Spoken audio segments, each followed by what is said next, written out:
하나님 말씀 민수기 30장입니다. 우리 1, 2절, 2절만 봉독하실까요? 1절과 2절입니다.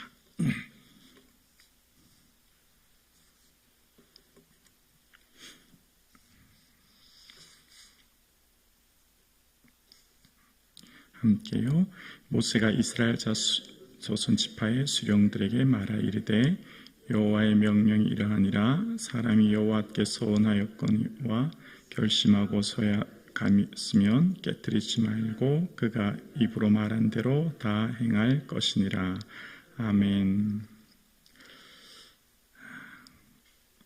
하나님의 기쁨 되는 이 하루 되기를 주님의 이름으로 축복합니다. 아멘. 오늘은 하나님께서 이스라엘에게 서원한 것을 어떻게 해야 될지에 대한 말씀을 하시는데요. 서원한 것의 그 기준점은 결혼입니다. 결혼이 기준이 돼서 결혼 전과 후로 이제 어떻게 서원한 것을 지켜야 될지에 대해서 말씀하시는데요. 3절에서 8절 내용을 보면 그 서원한 시점이 결혼하기 전인 경우는 어떻게 해야 될지를 말씀하시면서 결혼하기 전에 그 서원은 아버지에게 먼저 있음을 이야기하고 또 9절에 보면 사별이나 이혼되었을 때 본인이 해야 될 경우를 말하고 또 10절에서 15절은 이제 결혼 이후 어떻게 해야 되는가에 대해서 이야기하면서 서원한 사람의 기준이 결혼이 되고 결혼 전에는 아버지에 의해서 무효가 될 수 있게 아버지가 허락이 되어야 된다. 그렇지 않으면 무효가 될 수 있다. 또 결혼 후에는 그 남편이 가장인 남편에 의해서 무효가 될 수 있다. 그것을 이야기하면서 오늘 본문의 내용이 전체적인 내용이 그렇습니다. 그래서 결혼 전은 부자 부녀 관계의 아버지에 의해서 결정되고 결혼 후에는 남편에 의해서 결정된다는 것을 통해서 오늘 본문을 잠깐 한번 살펴보겠습니다. 하나님의 일을 하기 위해서 소원할 경우 가장 먼저 소원은 가정으로부터, 가정의 평화로부터 먼저 주의를 할 수 있다는 겁니다. 그러니까 우리가 하나님을 향해 뭔가를 하겠다고 결정하고 소원할 때는 그것이 무리하게 그 소원이 이행되지 않도록 먼저, 그러니까 가정 공동체가 훨씬 더 중요함을 말씀하시기 위한 의도라는 것을 알게 됩니다. 어떤 여인이 내가 이렇게 하겠습니다 소원할 때 아버지의 그 어떤 아버지가 허락하지 않으면 취소될 수 있음, 결혼 후에는 남편을 통해서 한다고 하는 것은 그 가족 공동체를 통해서 그 화목한 것이 훨씬 더 중요하다라고 하는 그 의미를 이제 부여하는 겁니다.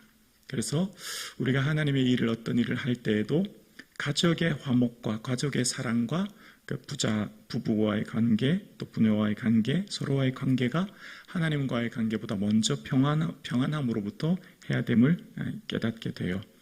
자, 오늘 본문을 보면서 전체적인 구약에 나타난 서원을 한번 더 살펴볼게요. 오늘 본문 외에 레위기나 민수기나 기타 다른 본문을 통해서 서원을 통한 하나님의 의도를 한번 살펴보겠습니다. 먼저 서원이라고 하는 것은 자신을 하나님께 드리거나 자신에게 속한 재물을 드릴 때 서원하는 경우가 첫 번째 있고요. 두 번째는 어떤 위기 상황과 어려움이 있을 때 그것이 해결해 주시면 이렇게 하겠습니다 라고 하는 서원의 경우가 있는 겁니다. 크게 두 가지로 나눠진다고 생각할 수 있죠. 자신의 삶 혹은 자신이 속한 재물을 드리기로 서원한 사람, 혹은 국가나 개인이 당한 위기, 문제를 만났을 때 해결해 주시면 이렇게 하겠다라고 하는 서원으로 크게 두 가지로 나눠지는데요. 먼저 전반부에 자신의 삶을 드리기로 서원한 사람과 자신에게 속한 재물을 드리기로 속한 사람이란 내용이 민수기와 레위기에 나오는데요.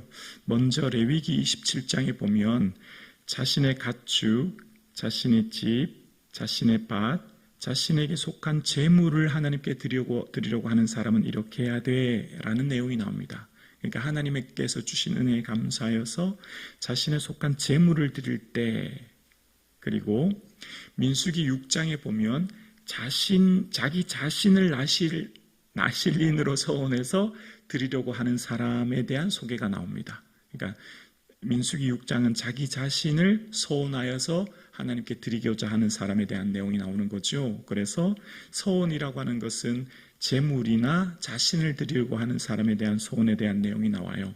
자, 그러면서 소원에 대한 내용을 살펴보면 하나님께서 그 소원한 사람들에 대해서 굉장히 세밀하게 살피시고 하나님께서는 그 사람을 그 소원한 사람에 대해서 얼마나 깊이 생각하는지를 민수기 6장을 잠깐 살펴보면 알 수 있는데요. 내 자신을 하나님께 소원하여 드립니다라고 하는 사람을 나실인이라고 하잖아요.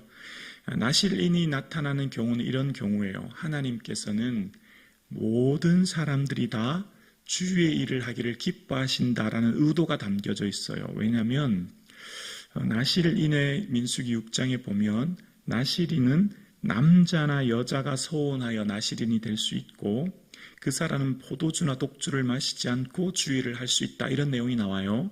왜 이런 내용이 나왔냐면 여러분 하나님의 일을 하는 사람은 제사장이 할 수 있잖아요. 레위 지파에 속한 제사장만 성전에서 봉사할 수 있죠. 그런데 레위 지파, 아론의 자손은 레위 지파에 속한 사람, 그리고 남자만 그 일을 할 수 있지 않습니까? 그런데 여자도 혹은 다른 지파 사람도 주님, 저도 주님 위에 봉사하며 헌신하고 싶습니다. 라고 생각하면, 그러니까 레위 지파 아닌 다른 지파 사람도 성막에서 봉사할 수 있는 길을 열어 놓으신 거예요. 남자가 아니라도 괜찮다는 겁니다. 그러니까 차별 없이 누구든지 주의 일을 할 수 있도록 하나님께서는 그렇게 허락해 주시고 문을 열어 놓으신 거죠. 그러니까 하나님께서는 그렇게 하게 하시는 이유는 모든 사람들이 주의 일을 할 수 있도록 차별하지 않고 모든 사람들을 사랑하시고 그들을 배려하시고 그들과 함께 하신다라는 의도를 살펴볼 수 있죠. 여기까지 이해되시나요? 네, 그러니까 하나님은 하나님이 일을 하게 하실 때 누구든지 주의 일을 하게 할 수 있도록 문을 열어놓으신 것이었고, 그래서 소원하여 자기 자신을 하나님께 드리려고 하는 사람은 남자든 여자든 괜찮다는 겁니다. 그리고 어떤 지파에 속한 사람들도 괜찮습니다. 누구든지 소원하여 하나님 앞에 봉사일을 할 수 있다라는 겁니다. 두 번째 경우는 국가나 개인의 위기와 문제와 어려움을 만났을 때 이렇게 해주시면 이렇게 하겠습니다라는 소원의 내용이 나와요. 그게 어떤 경우냐면 이 압달락의 민수기 21장에 보면 가나안 사람 아랏 왕과 이 전쟁을 벌일 때 이스라엘이 소원하죠. 하나님 그들을 우리 손에 다 넘기시면 우리가 그들을 멸하겠습니다 라고 소원했고 하나님은 그 소원을 들어주셨고 이긴 후에 호르마라는 표현이 나옵니다. 호르마 기억나시죠?